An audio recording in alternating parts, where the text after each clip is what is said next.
Have you ever looked at your bank account as a student and wondered, where did all my money go? Maybe you received money from your parents, a side hustle, or a part-time job, and somehow by the end of the month, it's gone. No investments, no savings, just expenses. And the scary part?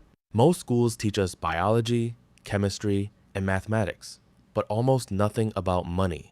So we grow up knowing how to pass exams, but not how to manage income, build wealth, or avoid financial mistakes.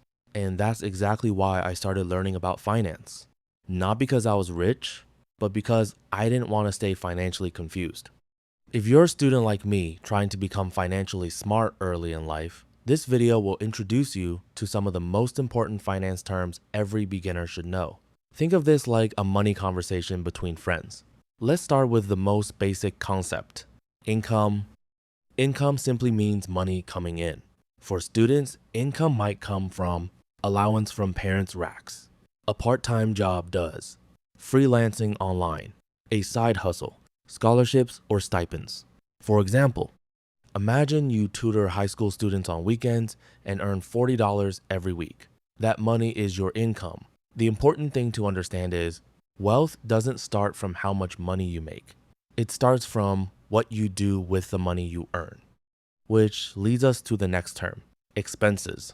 Expenses are money going out. These are things you spend money on. For students, common expenses include food, transport routes, internet bundles, subscriptions offers, clothes, entertainment. Let's say you earned $40 from tutoring, but then $15 goes to food, $10 to transport route, $10 to entertainment. Now you're left with $5. That means most of your income disappeared into expenses. And this is where many students get stuck financially. Because if expenses always equal income, you will never build wealth. Which brings us to a powerful financial habit, savings. Saving means keeping a portion of your income for the future instead of spending it immediately. A simple rule many financial educators suggest is the 50-30-20 rule. It means 50% for needs, 30% for wants, 20% for savings or investments. But as a student, even saving 10% of your money is a great start. For example, if you earn $40 from tutoring, you could save $4 or $8. It may look small now, but over time, small, consistent savings can grow into something powerful. And that's where the next concept comes in, investing. Saving protects your money, but investing grows your money. Investing means putting your money into something that has the potential to increase in value over time. For example, imagine you invest $50 into a stock of a company. If the company grows and the stock value increases, your money could grow to $70, $100, or even more over time. The key idea is your money begins working for you, instead of you always working for money. But investing introduces another important concept, risk. Risk simply means the possibility of losing money. Every investment has some level of risk. For example, if you invest in a company and the company performs poorly, the value of your investment might drop. That's why smart investors do research before investing. A simple student example. Imagine two friends. Friend A keeps all their money in cash. Friend B invests some money into stocks. Friend B might earn more money over time, but there is also a chance of losing some money if the market goes down. Understanding risk helps you make better financial decisions instead of emotional ones. And this leads to one of the most powerful wealth-building ideas in finance, compound interest. Albert Einstein once called compound interest the eighth wonder of the world. Compound interest means earning interest on your interest. Let me show you a simple example. Imagine you invest $100 and earn 10% interest per year. After 1 year, you have $110. But in the second year, the 10% interest is calculated on $110, not the original $100. So your money grows faster over time.